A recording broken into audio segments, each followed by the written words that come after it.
Before you begin, remove the access panel and fan duct. Removal. Disconnect any SATA cables that are running through the NIC card bracket from the connectors on the system board. Slide the SATA cables through the cutout in the NIC card bracket, noting their location for reinstallation. Disconnect the NIC card cables from the connectors on the system board. Remove the two Torx T15 screws that secure the NIC card bracket to the rear of the chassis. Lift and remove the NIC card bracket. Remove the three Torx T15 screws that secure the NIC card to the NIC card bracket. Lift and remove the NIC card away from the bracket. Replacement. Align the NIC card with the standoffs on the NIC card bracket.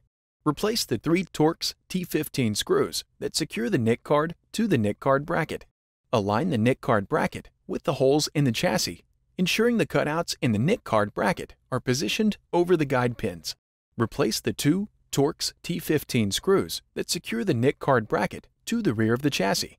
Reconnect the NIC card cables to the connectors on the system board.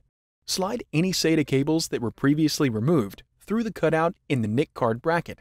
Reconnect the SATA cables that are running through the NIC card bracket to the system board.